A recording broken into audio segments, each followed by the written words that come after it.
오늘 우리 한국 교회는 오늘 11월 셋째 주일날을 추수감사 주일로 지키거든요. 이건 성경적으로 말하면 어떤 분들은 구약의 수장절이다. 근데 모든 구약의 절기는 누구에게요? 그리스도에게 다 성취돼 버렸어요. 그건 별 의미가 없어요. 아마 미국의 이 절기가 한국에 들어와서 한국 교회에 토착화된 절기가 추수감사 주일이 아닌가 그렇게 생각이 되어져요. 1620년 꽤 오래됐죠. 영국 국교회가 기독교인들을 많이 박해를 했습니다. 그래서 정말 신앙의 자유를 찾아서 그 떠나간 사람들이 그 메이플라워라고 그 배를 타고 한 102명 정도가 신대를 향해서 신앙의 자유를 찾아서 떠났어요. 6개월이나 아주 험난한 항해를 거쳐서 그분들이 이제 1620년 11월 19일 날 미국의 플라이마우스라는 장소에 도착을 했어요. 아마 그의 겨울이 얼마나 추웠는지 102명 가운데 거의 반 이상은 추위에 떨어 죽거나 굶어 죽거나 다 죽습니다. 반 정도가 살아남죠. 그 다음에 이제 그 인디언들의 도움을 받아서 그들이 이제 농사를 잘 짓고 수술을 잘해서 그 다음 해에 1621년 가을에 풍성한 수확을 하고 모든 곡식들을 다 하나님 앞에 감사하면서 그때 아마 7년도 잡고 그렇게 아마 했는 모양이에요. 야생 그런 게 많이 있으니까 잡고 인디언들을 다 초청하고 이분들 하나님 앞에 감사의 예배를 드렸습니다. 이것이 미국 추수감사절의 첫 시작이었어요. 그래서 아마 11월 넷째 주 11월 넷째 목요일 날을 이분들이 추수감사주일로 지켰습니다. 그러다가 이제 이런 아브라함 링컨 대통령을 잘 알죠? 이 양반이 1864년에 이건 너무 좋은 전통이다. 이분이 원래 신앙 있는 분이니까요. 이 날을 땡스기빙 데 추수감사절로 해서 11월 넷째 목요일 날 해서 국가적인 공휴일로 정하자. 이런 제안을 해서 미국은 이번 주 안에 추수감사 주간인데 굉장히 성대하게 지킵니다. 이분들은요. 한국에는 이것이 어떻게 결정되었는가 좀 책을 찾아보니까 미국 선교부에서 미국 총회 선교부에서 우리 조선의 선교사를 제일 먼저 다른 선교사들이 많이 들어왔지만 미국 선교부에서 파송한 선교사가 우리 조선 땅에 이제 발을 디딘 해수가 1914년이에요. 1914년 11월 셋째 주 수요일. 그때 인천을 제물포항이라고 했죠. 인천 여기에 알렌 선교사가 그때 미국 선교사로서 처음 발을 디뎠습니다.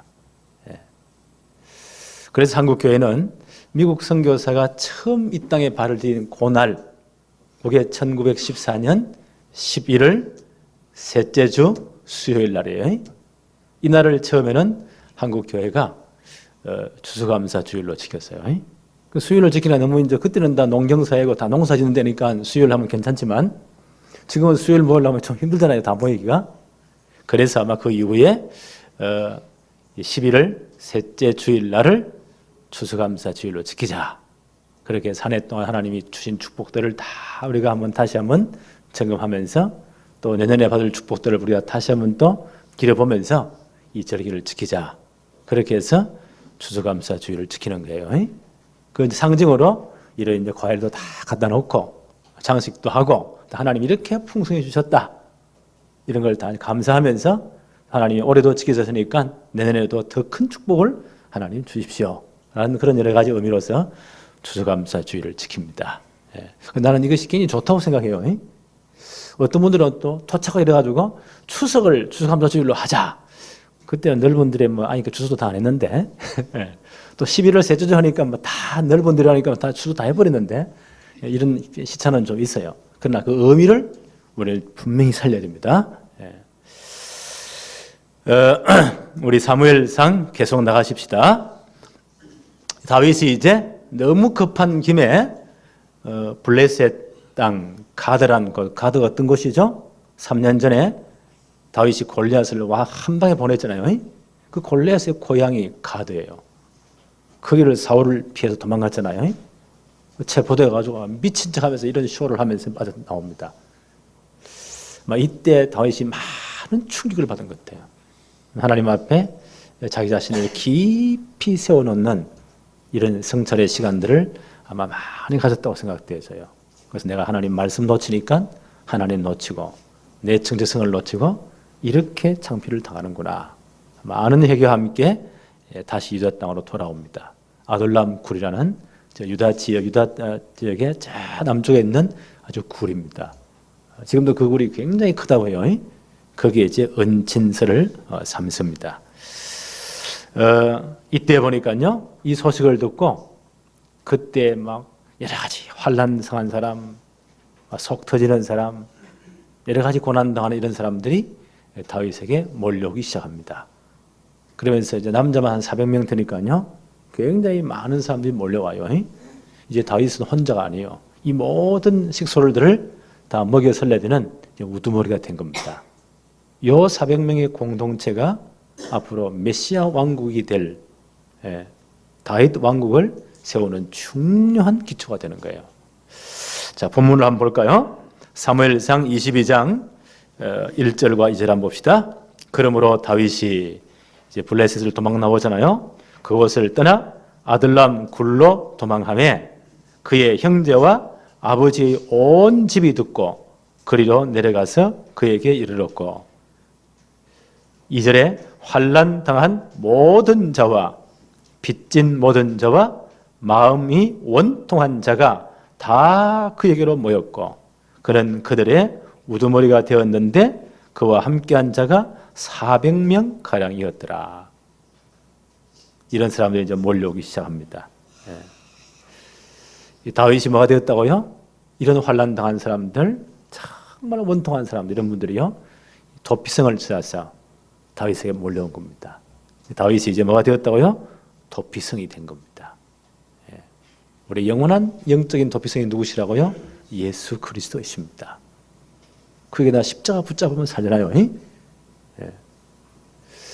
그래서 이 다윗은 영원한 도피성 대신 예수 그리스도를 예표하는 인물입니다. 3절 4절 한번 볼까요? 다윗이 거기서 모압 미스베로 가서 모압 왕에게 이르되 하나님이 나를 위하여 어떻게 하실지 내가 알기까지 나의 부모가 나와서 당신들과 함께 있게 하시기를 청하나이다 하고. 부모님들 이런 분들이 오니까 안전을 좀 확보해야 되잖아요. 그래서 다윗이 이제 모압으로 갑니다. 왜 모압으로 갔을까? 다윗의 정조 할머니 이름이 누구요? 룻기 공부했죠? 룻기 마지막 사장에는 족보가 나오잖아요. 베레스부터 쭉 해서 보아스가 룻을 기업 물을 자의 그 법으로 받아들이고, 그리고 보아스는 룻에서 누구를 낳았다고요? 오벳을 낳았고, 오벳은 이새를 낳았고, 이새는 다윗 왕을 낳았더라. 그 족보가 이어지잖아요. 그러면 룻은 다윗의 뭐가 됩니까? 정조 할머니가 되는 거예요. 그러니까 모압과 여러 가지 이런 교통이 있었겠죠. 이런 끈아풀 때문에 전 가족을 이끌고 모압 왕에게로 갑니다. 그때 아버지 아마 이새는 살아계셨으니까요. 자기 할머니, 자기 친할머니 고향이니까 잘 알겠죠. 잘 통하겠죠. 그래서 모압으로 피해갑니다. 가족들을 잠시 동안 모압 왕에게 맡깁니다. 여기는 이제 사울 왕의 손이 못 미치니까 안전을 확보하는 거죠. 4절에 부모를 인도하여 모압 왕 앞에 나아갔더니 그들은 다윗이 요새에 있을 동안에 모압 왕과 함께 있었더라. 이분들이 함께, 부모들이 함께 거기에 거합니다. 이때 선지자 갓이 다윗에게 나와서 하나님의 뜻을 알립니다. 5절 한번 보십시다. 선지자 갓이 다윗에게 이르되 너는 이 요새에 있지 말고 떠나 유다 땅으로 들어가라. 다윗이 떠나 헤렛 수풀에 이르니라. 하나님의 명령이 내려옵니다. 모압 왕이 이렇게 부탁했잖아요. 하나님이 내게 어떻게 지시하실지 그때까지만 우리 가족들을 좀 맡아달라. 하나님이 가시란 선자를 보내서 하나님의 계획은 분명하다. 유다 땅으로 들어가라. 그 사울 왕이 지금 죽이려고 딱 지금요 눈에 불을 켜고 있잖아요. 그럼에도 불구하고 유다 땅으로 들어가라. 왜 유다 땅으로 가야 됩니까? 창세기 49장 10절에 보니까 규가 왕홀이란 말이요. 왕홀, 왕의 지팡이 있지요. 왕홀 규가 유다를 떠나지 아니하며 통치자의 지팡이가 그 발 사이에서 떠나지 아니하시기를 실로와 오시기까지 이르니 그에게 모든 백성이 복종하리로다. 야곱이 12아들을 축복할 때 유다를 축복할 때 한 말입니다. 반드시 이스라엘 왕은 유다 지파를 통해서 남아야 돼요.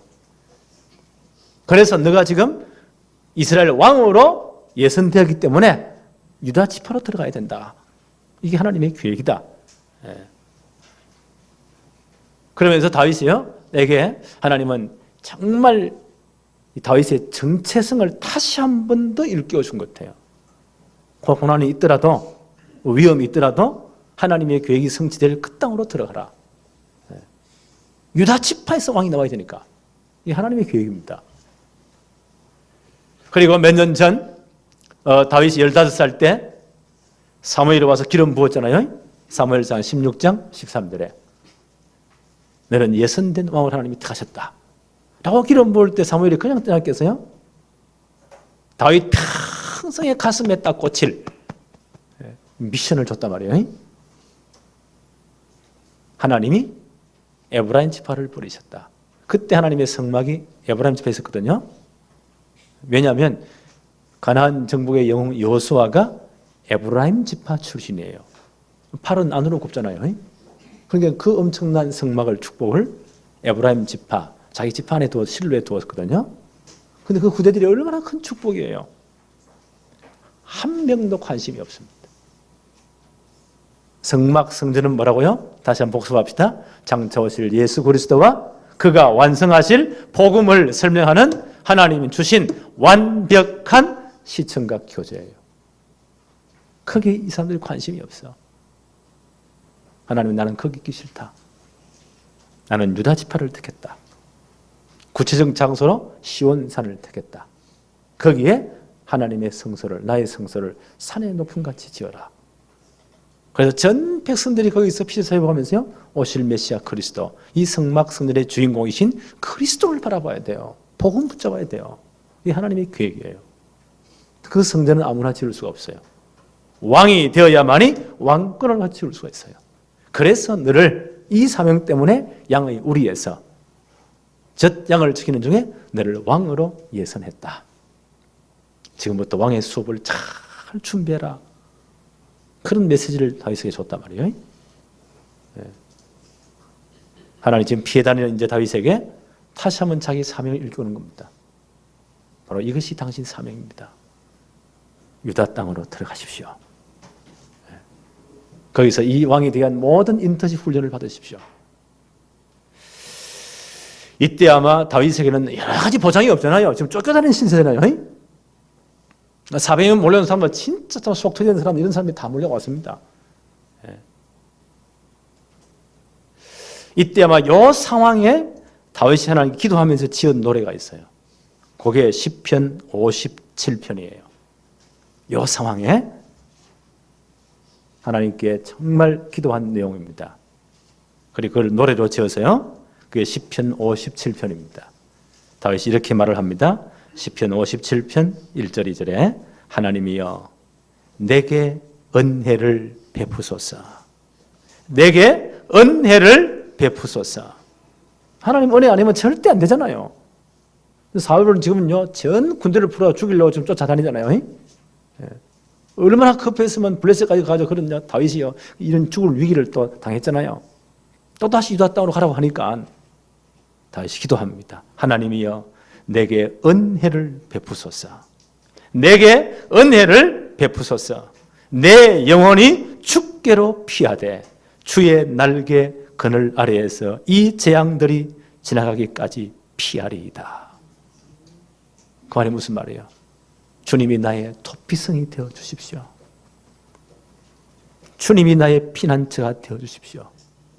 내가 주님의 날개 그늘 아래 들어갑니다. 이 모든 재앙들이 지나기까지 내가 주님께 피합니다. 다윗은 자기에게 오는 많은 속터지는 사람들, 재앙받는 사람들 보면서요, 자기가 보호해줘야 되잖아요. 다윗이 도피성이 된 거예요. 그러나 다윗은요, 정말 주님 의지하면서 주님이 나의 도피성이 되어주십시오. 내게 은혜를 베풀어 주십시오. 내게 은혜를 베풀어 주십시오. 내 영혼이 주께 피합니다. 내가 주님의 날개 그늘 아래 피합니다. 이 모든 재앙들이 지나기까지 주님이 나의 도피성이 되어 주십시오. 이 기도를 합니다. 그리고 유다 땅으로 들어옵니다. 시편 57편 7절에 하나님이여 내 마음이 확정되고 내 마음이 확정되어 사오니 내가 노래하고 내가 찬송하리이다. 유다 땅으로 들어가면 죽으러 가는 것 똑같은 거예요. 그 모든 식솔들을 다 데리고 유다 땅으로 들어와야 돼요. 어떤 일을 당할지 몰라요. 그러나 하나님의 보호하심을 분명히 믿고 주님이 나의 도피성이 되심이 분명합니다. 이 고백하고 내 마음이 이제 확정되었습니다. 내 마음이 확정되었습니다. 유다 땅에 들어가기로 확정되었습니다. 이렇게 계속 찬송합니다. 시편 57편 10절로 11절에 무릇 주의 인자는 커서 하늘에 미치고 주의 진리는 궁창에 이르나이다. 하나님이여 주는 하늘 위에 높이 들리시며 주의 영광이 온 세계 위에 높아지기를 원하나이다. 진정한 도피성이신 그리스도를 바라본 겁니다. 하나님의 보호하심을 확신하면서 진정한 도피성인 그리스도를 바라보면서 이 찬양을 하면서 유다 땅으로 들어옵니다. 오늘 이런 믿음이 우리에게 회복되어지기를 바랍니다. 사울이 보세요. 이 양반이 끊임없이 추격해 옵니다. 오늘 22장 6절을 한번 볼까요? 사울이 다윗과 그와 함께 있는 사람들이 나타났다 함을 들으니라. 그때에 사울이 기브아 높은 곳에 손에 단창을 들고 아셀 나무 아래 앉았고 모든 신하들은 그의 곁에 섰더니. 이 사울의 모습을 자세히 한번 보세요. 정상적인 왕 같으면요, 왕의 보좌에 왕의 자리에 앉을 때 뭘 들고 있어야죠? 왕의 지팡이를, 홀을, 그걸 규라 분야기도 하고 왕홀이라고 하기도 해요. 왕홀을 들고 있어야 돼요. 그런데 이 양반은 왕홀 대신 뭘 들고 있죠? 단창을 들고 있어요. 불안하니까. 계산을 쭉 한번 읽어보세요. 이 양반은 늘 자기 곁에 창을 들고 있어요. 이 심리 상태가 굉장히 불안하죠. 하나님의 신이 떠나버리니까. 하나님은 악한 영이 자기를 괴롭히니까 이 사람은 늘 불안한 겁니다.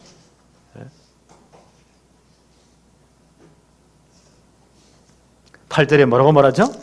전 신하들을 모아놓고 이렇게 말합니다. 너희가 다 공모하여 나를 대적하여 내 아들이 이새의 아들과 맹약하였으되 내게 고발하는 자가 하나도 없고 나를 위하여 슬퍼하거나 내 아들이 내 신하를 선동하여 오늘이라도 매복하였다가 나를 치려하는 것을 내게 알리는 자가 하나도 없도다 하니 전부 다 적이요. 자기가 보기에는요, 이 사울왕의 영적 상태가 심각하지요. 전부 다 지적이라. 이 양반은 왕홀 대신에 늘 창을 들고 있습니다. 영적 상태 이렇게 심각합니다. 이런 때 또 또라이들이 한 명씩 나와요. 이런 간심애들이 나와요. 하여튼 끼리끼리 이렇게 나와요. 여기 이제 에돔 사람 도액이라는 사람인데 9절부터 한번 볼까요? 그때에 에돔 사람 도액이, 에돔은 에서의 후손입니다. 에돔 사람 도액이 사울의 신하중에 섰더니 대답하여 이르되 이새의 아들이 노브에 와서 아히두의 아들 아히멜렉에게 이런 것을 내가 보았는데. 몇 달 전에 봤잖아요. 진설병 주는 거하고 골리앗의 그 골리앗을 죽인 칼 주는 거 다 봤잖아요, 이 양반이. 10절에 아히멜렉이 그를 위하여 여호와께 묻고 그에게 음식도 주고 블레셋 사람 골리앗의 칼도 주는 걸 내가 보았습니다. 라고 고사질을 합니다. 이렇게 또 타이밍이 이렇게 딱 참 맞죠. 이래 사울이 막 불같이 화가 나는 겁니다. 그 노업 땅의 모든 재상들 싹 다 잡아와라. 다 끌려옵니다.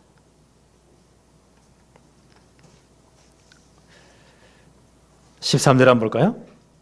사울이 아히멜렉 제사장에게 묻죠. 그에게 이르되 내가 어찌하여 이새의 아들과 공모하여 나를 대적하여 그에게 떡과 칼을 주고 그를 위하여 하나님께 물어서 그에게 오늘이라도 매복하였다가 나를 치게 하려 하였느냐 하니.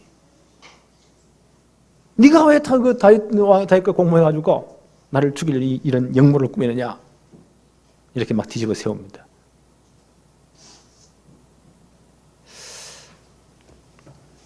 그래서 어떻게 명령 내리나요? 모든 제사장들을 다 죽여라. 호위병들이 제사장을 어떻게 함부로 죽이겠어요? 머뭇거립니다. 이때 도액이라는 악한 사람에게 명령을 내리죠. 자, 17절부터 한번 볼까요?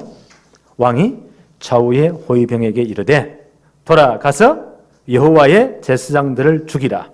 그들도 다윗과 협력하였고 또 그들이 다윗이 도망한 것을 알고도 내게 알리지 아니하였음이니라 하나 왕의 신하들이 손을 들어 왕의 제사장들을 죽이기를 싫어한지라. 어떻게 손을 대겠어요? 이때 도액이라는 사람이 또 나타나죠. 18절에 왕이 도액에게 이르되 너는 돌아가서 제사장들을 죽이라 하매 에돔 사람 도액이 돌아가서 제사장들을 쳐서 그날에 세마포 에봇 입은 자 85명을 죽였고 끔찍한 사건이 벌어집니다. 제사장 85명이 죽습니다. 19절에 보세요. 제사장들의 성읍 노브의 남녀와 아이들과 젖 먹는 자들과 소와 나귀와 양을 칼로 쳤더라. 그 제사장 성읍을 싹 다 밀어버립니다. 이런 일이 벌어지는 거예요. 이 에돔은요, 에서의 후손들입니다. 이 족속들이 끊임없이 언약 백성들을 계속 괴롭히는 거예요. 이 싸움은 오래전부터 거슬러 올라가요. 야곱의 부인 이름이 누구죠? 리브가 잉태하게 되었을 때 상동이를 잉태하잖아요. 이 사람들이 엄마 폐속부터 치고받고 싸우는 거예요. 창세기 49장. 창세기 몇 장이죠? 25장. 예, 25장. 21절 23절에 제가 한번 읽어볼게요. 이삭이 그의 아내가 임신하지 못하므로 그를 위하여 여호와께 간구하매 여호와께서 그의 간구를 들으셨으므로 그 아내가 임신하였더니 상동이를 임신합니다. 그 아들들이 그의 태 속에서 서로 싸우는지라. 치고받고 싸웁니다. 이래 얼마나 이 갈등이 되겠어요? 하나님께 기도합니다. 하나님 뭐라고 말씀하시죠? 창세기 25장 23절에 여호와께서 그에게 이르시되 두 국민이 내 태중에 있구나. 두 민족이 내 복중에서부터 나누어질 것이다. 두 국민, 두 민족이. 하나님은요, 이걸 설명하고 싶은 겁니다. 두 국민, 두 민족이 내 태중에 있다. 그래서 늘 싸울 것이다. 언약 안에 있는 족속들, 언약 밖에 있는 사람들. 그렇죠? 더 가까이 가면요, 창세기 3장 15절에 여자의 후손에 속한 사람들, 늘 갈등을 일으키는요, 방해하는 뱀의 후손에 있는 사람들, 이렇게 나눠질 것이다. 이 싸움은 지금도 계속됩니다. 지금도 계속되는 싸움이에요. 에서의 후손들이 보세요. 늘 이렇게 방해합니다.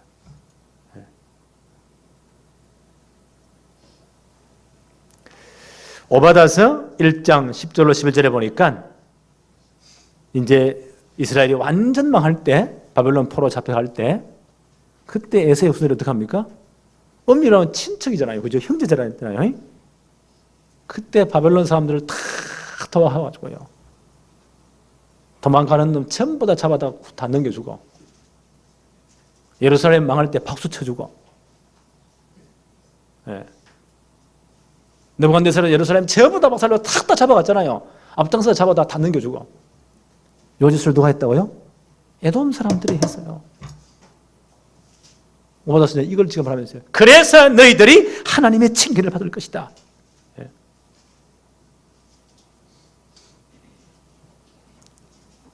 이 사단이 보세요. 끊임없이 하나님의 언약이 이루어지지 못하도록, 다시 말하면 메시아 계보가 이어지지 못하도록, 분명히 다윗을 통해서 메시아 계보가 이어져야 돼요. 예. 이스라엘을 통해서 메시아 그리스도가 와야 돼요. 여기 이어지지 못하거든요. 끊임없이 방해하는 겁니다. 계속 방해하는 겁니다. 하나님 처음부터 말씀하셨잖아요. 여자의 후손은 내 머리를, 뱀의 머리를 상하게 할 것이요 너는 그 발꿈치를 상하게 할 것이다. 이 사업은 계속되는 겁니다. 그러나 하나님의 언약은 반드시 이루어져요. 그렇죠? 누구를 통해서요? 남은 자를 통해서. 메시아 계보는 이어지고야만 합니다. 예수님이 이 땅에 탄생할 때 보세요. 이 사단이요. 발악을 하는 겁니다. 그때 유대지방의 왕이 누구였다고요? 이것도 에돔 족속, 에서의 후손, 헤롯이 에돔 족속이요. 동방 목사들이 와가지고는요, 별을 보고 와서는 이 한반들이 또 뭐 주책이 없지. 헤롯 왕에 가가지고 유대인의 왕으로 나시냐 어디 계시냐? 헤롯이 딱 뚜껑이 열린 겁니다. 나 외에 어떤 놈이 왕이 있단 말이냐? 정치인들은 그 표정 관리를 굉장히 잘하잖아요. 열이 막 이만큼 나는데도 절대 안 그런 척 하면서요. 나도 그걸 찾고 있다고. 가서 어디에 그 왕이 있는지 자세히 알아보고 그 장소를 내게 알려달라. 나도 가서 경배되니까. 그런데 그날 밤 주의 천사들이 동방목사에 현몽하잖아요. 가지 마라. 딴 길로 튀라. 싹 가버리잖아요. 그때 헤롯이 얼마나 열이 받칩니까? 그 박사들에게 물어보는 그 시점을 중심으로 해서 베들레헴 그 주위에 모든 남자아이들 2살 이하를 다 쳐 죽여라. 목을 다 잘라라. 끔찍한 사건이 벌어집니다. 그날 밤 천사가 마리아에게 현몽했잖아요. 애굽으로 빨리 피신해라. 사단이 이렇게 집요합니다. 메시아 계보가 이어지면 안 되는 거예요. 이 땅에 그리스도가 오시면 안 되는 거예요. 이렇게 집요하게 방해합니다. 그러나 그리스도는 오셨습니다. 그 주님을 십자가에 못 박으면요 다 끝난 줄 알았어요. 그게 유대인들을 격동시키잖아요. 이래가 유대인들이 막 죽으려면 무슨 짓을 못해요. 빌라도 총독은 말하기를 나는 이 재판에 관계하지 않겠다. 손을 씻잖아요. 나는 관계하지 않겠다. 너희들이 책임져라. 그때 이 양반들이 얼마나 용감하게 말합니까? 이게 보세요. 사단이 그렇게 악합니다. 유대인들이 뭐라고 말이죠? 당신이 만약에 예수란 사람을 찬양하지 아니하면 가이사의 충신이 아닙니다. 정신 압박을 넣는 겁니다. 그럼 하는 말이요. 그 핏값을 우리와 우리 후손들 머리에 다 돌렸어요. 당신 상관없습니다. 그러니 빌라도가 어떻게 합니까? 그 압박을 받고 그리스도를 예수님을 내었습니다. 사단이 보세요. 모든 걸 다 동원하잖아요. 그리스도를 십자가에 못 보면 끝났습니까? 그 십자가 사건이 예수님이 십자가에 죽으시는 그 사건을 통해서 사망의 세력을 잡은 자 마귀를 없이 하시며, 그렇지요. 그때 사단의 머리가 끼어지는 순간입니다. 일평생 죽기를 무서워하며 벌벌 떨고 있던 사단에 매어있던 모든 자들을 해방시켜버립니다. 그게 십자가 사건이에요. 주님은 십자가로 승리하셨습니다. 지금 다윗의 싸움은 이 싸움입니다. 에돔 족속 보세요. 도액이라는 사람이 보세요. 제사의 목을 다 베잖아요. 이 소식을 들으면 다윗은 많은 걸 생각했을 거예요. 이 싸움은 지금도 계속됩니다. 사단은요, 다른 거 하면 절대 도와줘요. 더 좋아해요. 뭐만 못하더라도 그리스도 복음만 증거 안 되도록, 복음만 나타나지 않도록 얼마나 좋은 것 다 들고 와서요, 복음을 밀어내고 있습니다. 그래서 영적으로 깨어 있어야 돼요. 다윗은 지금 이 싸움을 싸우는 겁니다. 세 번째, 메시아 왕국을 예표하는 신적 왕국의 태동이라, 그렇게 제목을 정해봤어요. 사무엘상 22장 20절로 21절 한번 봅시다. 아히두베의 아들 아히멜렉의 아들 중 하나가, 제사장들이 다 죽은 85명이 목이 달아나잖아요. 이때 한 사람이 살아서 피해옵니다. 아히멜렉의 아들 중 하나가 피하였으니 그의 이름은 아비아달이라. 그가 도망하여 다윗에게로 가서 사울이 여호와의 제사장들을 죽인 일을 다윗에게 다 알립니다. 22절 한번 볼까요? 다윗이 아비아달에게 이르되 그날에 에돔 사람 도액이 거기 있기로 그가 반드시 사울에게 말할 줄을 내가 알았노라. 내 아버지의 집에 모든 사람 죽은 것은 나의 탓이로다. 다시 빼뜨리게 한 거래요. 후회합니다. 이건 다 내 때문이다. 나의 탓이다. 23절에 두려워하지 말고 내게 있으라. 내 생명을 찾는 자가 내 생명도 찾는 자니 내가 나와 함께 있으면 안전하리라 하니라. 그의 보호자가 되어줍니다. 자, 이제 다윗의 400명이 모인 공동체 속에서는요, 누가 왔죠? 다윗이 그들의 우두머리, 그들의 장관, 그들의 왕이 되잖아요. 그리고 모압 땅에서 유다 땅으로 다시 와라, 하나님 뜻이다라고 누가 하나님 뜻을 전달합니까? 갓이라는 선지자가. 선지자도 지금 있지요. 지금 제사장도 지금 여기에 합류합니다. 왕, 선지자, 제사장이 이 공동체 내에 싹 다 있습니다. 그럼 이제 신하나님이 다스리는 왕국이 되는 거예요. 요 400명 공동체가 신정 왕국을 태동하는 귀한 공동체가 됩니다. 하나님 이렇게 이제 딱 묶는 거예요. 근데 오늘 하나님이 왜 이 사건을 하나님 허락하셨을까? 85명의 제사장의 목이 다 날아갔잖아요. 그 제사장 가족들이 다 죽었잖아요. 다윗은 그 소식을 다 자기 때문에 난 이런 끔찍한 사건이잖아요. 그걸 다 들었습니다. 왜 이렇게 하셨을까요?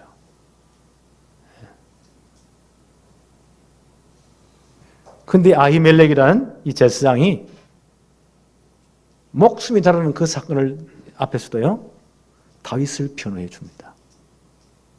그 부분 한번 볼까요? 22장 14절 15절에 아히멜렉이 사울 왕이 막 추궁을 하니까 사울 왕 앞에 이렇게 말을 합니다. 다윗을 도와주었던 제사장이죠. 떡도 주었고 칼도 내어주었던 분입니다. 이분이 뭐라고 말하죠? 22장 14절에 아히멜렉이 왕에게 대답하여 이르되 왕의 모든 신하 중에 다윗같이 충실한 자가 누구입니까? 그는 왕의 사위도 되고 그렇잖아요. 왕의 호위대장도 되고 왕실의 존귀한 자가 아닙니까?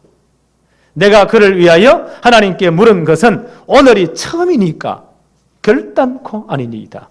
원하건대 왕은 종과 종의 아비의 온 집에 아무것도 돌리지 마옵소서. 왕의 종은 이 모든 크고 작은 일에 관하여 아는 것이 없나이다 하니라. 분명히 다윗이 거짓말을 했잖아요. 5가지 거짓말을 했어요. 우리 21장에 봤잖아요. 그걸 내가 거짓말 하겠네. 내가 깜짝 속고 내가 이랬습니다. 봐주세요. 이렇게 말할 수도 있어요. 근데 그렇게 말하지 않았어요. 다윗의 모든 허물을 다 덮습니다. 그래서 직언을 합니다. 다윗이 뭐가 잘못했습니까? 그 같은 충신이 어디에 있습니까? 당신의 사위이기도 하고 호위대장이기도 하고 당신의 그 대신 중에 가장 유력한 가장 똑똑한 사람이 아닙니까? 충된 자 아닙니까? 내가 그를 위해 하나님의 뜻을 묻는 것이 한 번쯤입니까? 첫 번입니까? 아니지 않습니까? 네. 이것이 제사장의 직무입니다. 죄를 덮어주는 것. 그렇죠?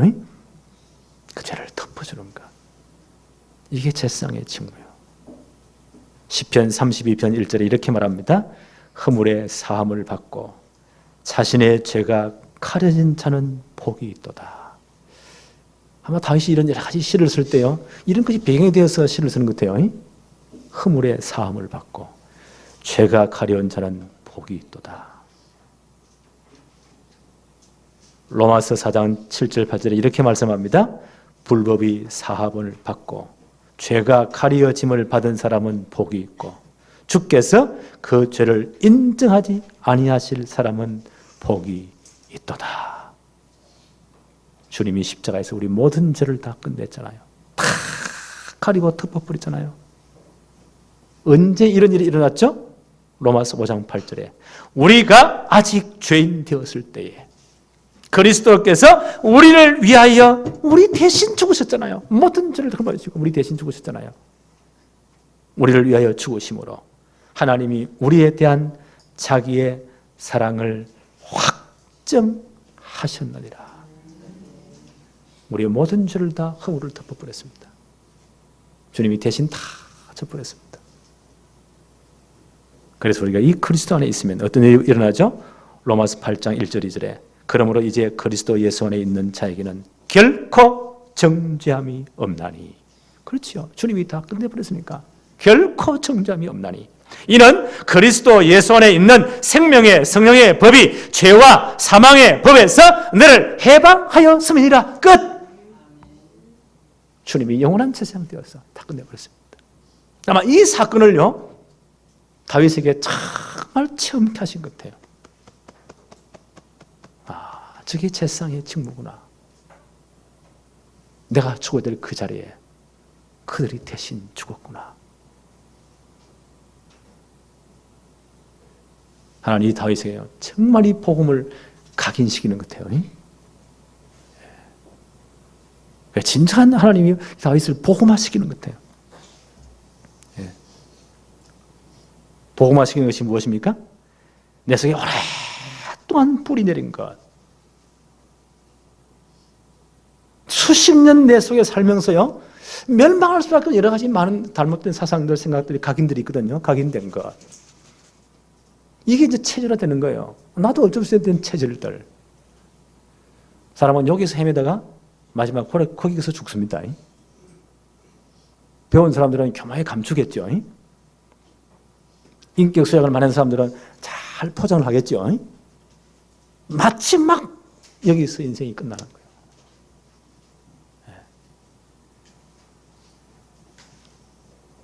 이걸 뭘로 바꿔요? 국민교육 현장으로 바꿔요? 안 됩니다. 새마을 운동으로 가능해요? 안 돼요. 복음만이 이걸 바꿀 수가 있습니다. 그래서 복음을 계속 들어야 돼요. 지금 다윗을요, 한 시대의 왕으로 메시아 왕국을 대표하는 다윗 왕국을 세워야 되잖아요. 다윗은 그리스도를 대표하는 인물이에요. 다윗이 이런 모든 고난 과정 가운데 왕이 되는 인턴십 과정이거든요. 복음을 하나님이 체험케 하시는 겁니다. 복음을 뿌리내리게 하는 과정이에요. 그리스도가 영원한 왕, 영원한 제사장, 영원한 선생님 오실 때에 주님이 영원한 제사장이 되어서 우리의 모든 허물을 다 덮어버렸잖아요. 주님이 대신 우리 모든 죄악을 짊어지시고 대신 죽으셨잖아요. 그래서 허물의 사함을 받고 자신의 죄가 가려진 자가 복이 있다고 합니다. 바울은 말하는 불법의 사함을 받고 자기 죄가 가려진 짐을 받은 사람은 복이 있도다. 주께서 그 죄를 인정하지 아니하실 때는 복이 있도다. 언제 이런 일이 일어납니까? 우리가 아직 죄인 되었을 때에. 하나님 우리를 너무너무 사랑하셨어요. 그리스도를 대신 보내신 겁니다. 영원한 제사장으로. 그가 우리의 모든 죄와 저주를, 우리의 모든 불법을 다 걸머지시고 대신 죽으신 겁니다. 그 피로 우리를 덮어버렸습니다. 우리가 아직 죄인 되었을 때 그리스도께서 우리를 위하여 죽으심으로 하나님께서 우리에 대한 자기의 사랑을 확정하셨느니라. 이게 복음이요. 우리는 이 예수 그리스도를 주로 고백함으로 하나님의 백성이 되었잖아요. 그렇죠? 그러므로 이제 그리스도 예수 안에 있는 자에게는 결코 정죄함이 없나니, 이 죄의 정죄함이 없습니다. 이는 그리스도 예수 안에 있는 생명의 성령의 법이 죄와 사망의 법에서 너를 해방하였음이니라. 끝. 이 복음이 정말 우리 속에 뿌리 내려지기를 바랍니다. 이 복음을 계속 들어요. 이제 잘못된 각인이 빠져나오는 거예요. 복음으로 각인을 다시 시게 됩니다. 그리고 완전 복음으로 체제를 변화시게 됩니다. 하나님 지금 이런 엄청난 사건을 해서 다윗에게 이 복음을 뿌리내리게 하시는 겁니다. 오늘 복음이 정말 여러분에게 뿌리내리는 시간 되어지기를 바랍니다. 수십 년 살면서 잘못 각인된 모든 잘못된 각인들이 복음으로 빠져나와지기를 바랍니다. 한 주간 동안 복음의 능력이 역사하는 축복의 주간 되기를 바랍니다. 하나님 감사합니다. 오늘 우리가 추수감사 주일을 지키면서 또 복음에 대한 중요한 축복들을 다시 한번 확인케 하심을 감사합니다. 우리의 영원한 도피성 되신 예수 그리스도, 우리의 모든 죄와 저주와 모든 허물들을 덮으신 예수 그리스도, 그 안에 진정으로 죄와 모든 사망의 법에서 해방되게 하신 예수 그리스도, 이 십자가의 피의 복음으로 오늘도 우리 속에 뿌리내리는 시간 되게 하여 주옵시며, 복음으로 모든 잘못된 각인들이 바뀌는 시간이 되게 하여 주옵시며, 정말 복음의 체질로 변화되는 시간 되도록 하나님이 역사하여 주옵소서. 예수님의 이름으로 기도합니다. 아멘.